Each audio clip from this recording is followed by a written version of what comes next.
Hallo! Heute gibt es eine Kombination aus einem saftigen Karottenkuchen und einem leckeren cremigen Käsekuchen und das mit einem super schicken Aussehen in der Gugelhupfform. Ein Karottenkuchen gehört definitiv zu Ostern dazu und wer dieses Jahr eine ganz besondere Köstlichkeit auf den Tisch bringen möchte, sollte diesen Kuchen auf jeden Fall probieren. Die Zutaten für diesen Rübli Cheesecake Gugelhupf findet ihr wie immer in der Infobox.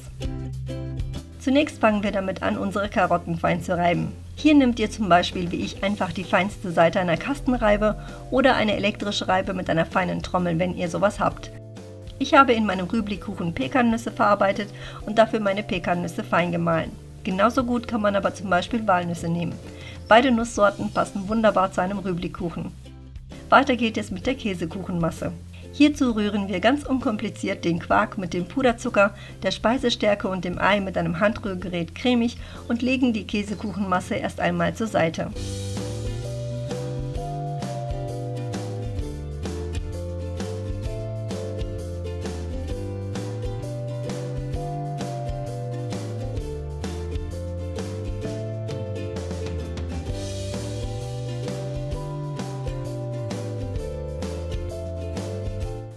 Damit wir unseren Kuchen nachher ganz problemlos aus der Gugelhupfform herausbekommen, fetten wir die Backform entweder mit etwas Butter oder Backtrennspray ein und bemehlen sie gründlich.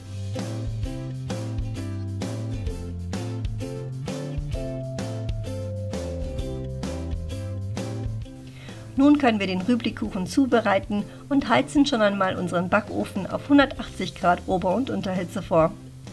Die Basis für den Rübli-Kuchen ist ein ganz einfacher Rührölteig, bei dem zunächst die Eier mit dem Zucker und dem Salz cremig aufgeschlagen werden. Für eine leicht vanillige Note habe ich hier noch einen Teelöffel Vanilleextrakt dazu gegeben. Ist die Mischung einmal schön cremig geschlagen, wird das Öl langsam hineingerührt.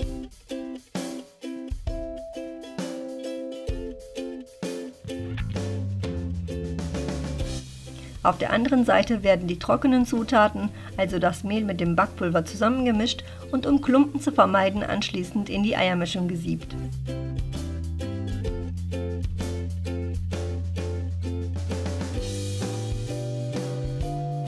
Diese Zutaten werden dann gut untergerührt und zum Schluss kommen natürlich noch die gemahlenen Pekannüsse und schließlich auch die fein geriebenen Karotten dazu.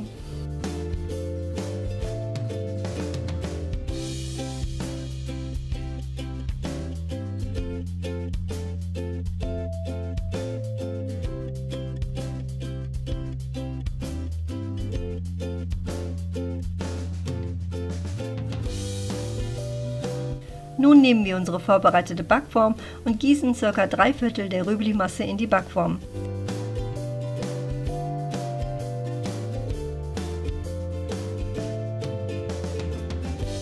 Damit die Käsekuchenfüllung genau in der Mitte unseres Kuchens bleibt und der Kuchen nachher nicht auseinanderfällt, gibt es da ein paar Tricks, die es zu beachten gilt. Und zwar streichen wir zum einen den Rührteig so gut es geht mit einem Löffel hoch bis an die obere Kante der Backform, so als würden wir mittig eine Mulde machen wollen. Der Teig sickert zwar wieder ganz langsam runter in die Mitte, aber das ist nicht schlimm. Es reicht schon, wenn ein bisschen Teig oben bleibt. Jetzt kommt die Käsekuchenfüllung und hier muss darauf geachtet werden, dass die Füllung am besten mit einem Löffel klecksartig mittig auf den Rübli-Teig verteilt wird. Die Käsekuchenfüllung darf die Backform auf keinen Fall berühren.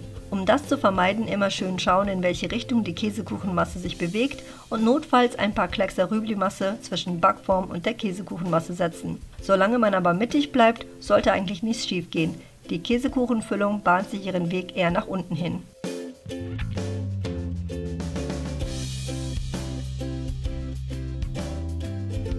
Ist der Kuchen mit der kompletten Käsekuchenmasse gefüllt, heißt es nun, die Oberfläche komplett mit dem restlichen Rübli-Teig zu verschließen, sodass man die Käsekuchenmasse nicht mehr sieht. Hier empfehle ich euch zunächst einmal einige Kleckser um das Rohr in der Mitte der Gugelhupfform zu setzen und anschließend die äußeren Ränder zu bedecken.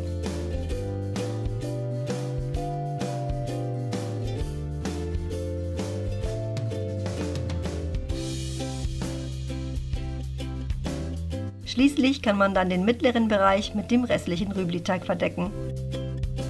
So kann der Kuchen dann in den vorgeheizten Backofen für ca. 50 Minuten. Der Kuchen sollte nach dem Backen auf keinen Fall sofort gestürzt werden, Lasst ihn am besten für mindestens 15 Minuten in der Backform abkühlen, damit sich die Käsekuchenmasse setzt und der Kuchen genug Stabilität bekommt. Wie ihr den Kuchen letztendlich schmückt, bleibt euch überlassen. Ich habe in meinem Fall einen Schokodrip aus Ruby-Schokolade zubereitet, indem ich etwas Sahne erhitzt und 100 Gramm Ruby-Schokolade darin geschmolzen habe.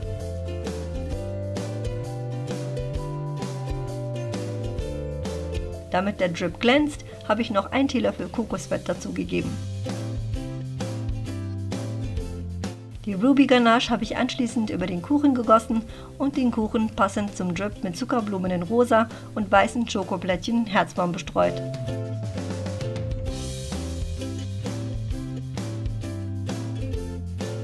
Ich finde, dieser Kuchen passt sehr gut zum Frühling und wer etwas Abwechslung auf die Ostertafel bringen möchte, der liegt mit dieser Abwandlung des klassischen Rübli-Kuchens auf keinen Fall falsch. Ich könnte mir auch ganz gut vorstellen, Erdbeer- oder Himbeerpaste in die Käsekuchenfüllung zu mischen, so passt das Innere auch optisch sehr gut zum Äußeren. Ich hoffe sehr, dass euch das Video und das Rezept gefallen hat und verabschiede mich bis zum nächsten Mal. Tschüss!